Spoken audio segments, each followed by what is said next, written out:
दोस्तों, अगर आपसे पूछूं आपकी उम्र क्या है तो आपका जवाब क्या होगा?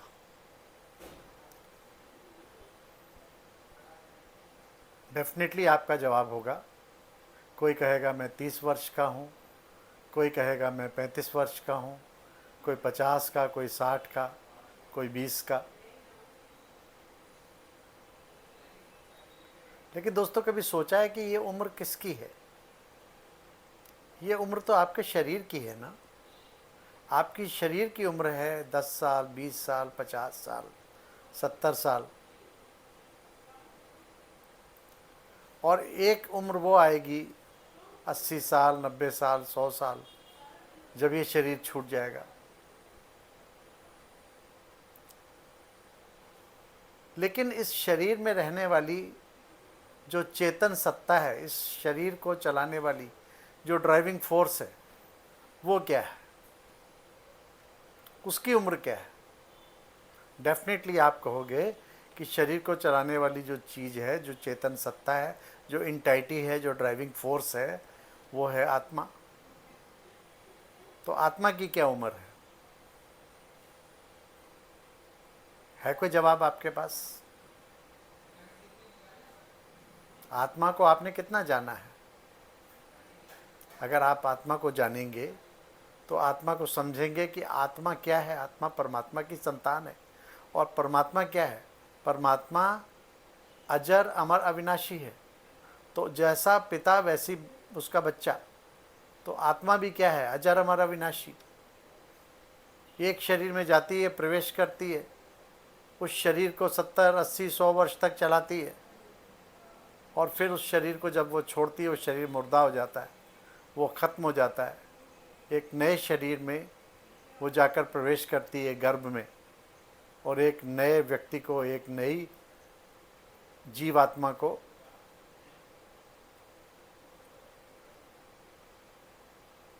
जीवात्मा बनाती है। जीवात्मा का अर्थ क्या है? जीव और आत्मा, यानी शरीर और आत्मा का मिलन। लेकिन जीव तो तभी साकार में कार्य कर सकता है जब उसमें आत्मा का प्रवेश हो। जहाँ आत्मा निकली, शरीर खत्म। तो आत्मा की उम्र क्या है? आत्मा की उम्र है, आत्मा अनादि है। जैसे परमात्मा अनादि है, वैसे आत्मा भी अनादि है। कहते हैं ना, शिव अनंत है, शिव अनादि है। जब शिव अनादि है और शिव अनंत है, ऐसे आत्मा भी अनादि है और आत्मा भी अनंत है। तो इस बात को जब हम समझेंगे कि आत्मा की कोई उम्र नहीं होती, ये एक साइकिल है जो सदैव चलता रहता है।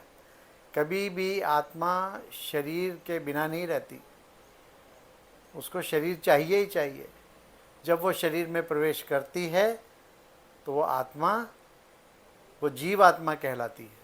और जीव आत्मा साकार के रूप में अपना जितना डेफिनेट पार्ट है, जो प्रीडेस्टिन्ड पार्ट है, उस पार्ट को प्ले करती है। आत्मा में विभिन्न जन्मों का अनादि रूप से पार्ट नूंधा हुआ है, समाया हुआ है, और वो अपना पार्ट उसी हिसाब से प्ले करती है। एक छोटी सी आत्मा, ज्योति बिंदु, जो कि आँखों से देखी भी नहीं जा सकती, उसके अंदर जैसे मेमोरी कार्ड होता है ना, मेमोरी कार्ड में आप हजारों गीत भर लेते हो, हजारों वीडियोस भर लेते हो।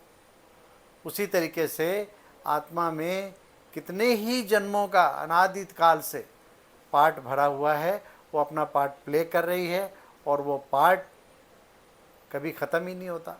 एक शरीर से निकलती है तो दूसरा पार्ट बजाती है, दूसरे शरीर से निकलती है तो तीसरा पार्ट बजाती है। तो कितनी पावरफुल है ये आत्मा।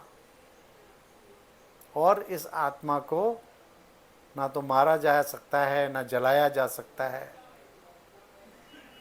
ना इसका अंत किया जा सकता है। ये मरती भी नहीं है। तो आत्मा को जानना बहुत ज़रूरी है। हमारे शरीर की ड्राइविंग फोर्स है, हमारे जीवन की ड्राइविंग फोर्स है, और हम इस आत्मा के बारे में कुछ जानते ही नहीं है। तो जानिए, आत्मा को जानिए, आत्मा क्या क्या है, आत्मा के गुण क्या हैं, आत्मा की शक्तियाँ क्या है, आत्मा कैसे अपना पार्ट बजाती है, और आत्मा के बिना हमारा कोई भी वजूद ही नहीं है।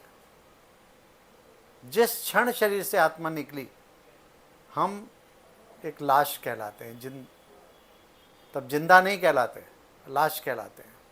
और उस आत्मा के बारे में हम कुछ ना तो जानते हैं ना कुछ जानना चाहते हैं। तो जानिए कि आत्मा क्या है और आत्मा कैसे अपना पार्ट बजाती है, आत्मा के गुण क्या हैं, आत्मा की शक्तियाँ क्या हैं, और आत्मा कहाँ निवास करती है, ये भी बहुत ज़रूरी है जानना। हमारे शरीर में कहाँ निवास करती है और अनादि रूप से भी वो कहाँ निवास करती है। जब ये सारे रहस्यों को जानेंगे तो आपको लगेगा कि हाँ, अब हमने स्वयं को जाना है। स्वयं को जाना मतलब मैं, सारा दिन मैं करते हैं, लेकिन मैं वास्तव में क्या होना है? मैं ये शरीर हूँ या आत्मा हूँ?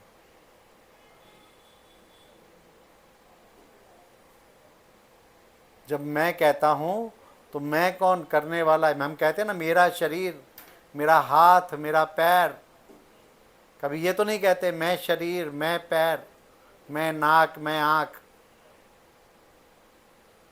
तो आत्मा कहती है मेरा शरीर, यानी इसको चलाने वाली हाथ को कौन? मुख से बोलने वाली कौन? आत्मा। हाथ से खाने वाली कौन? आत्मा। आँखों से देखने वाली कौन? आत्मा। तो सारे कार्य करने के जो निमित्त है वो आत्मा है। शरीर को सिर्फ वो चलाती है, शरीर को यूज़ करती है, लेकिन आत्मा के बिना ये शरीर किसी काम का नहीं है।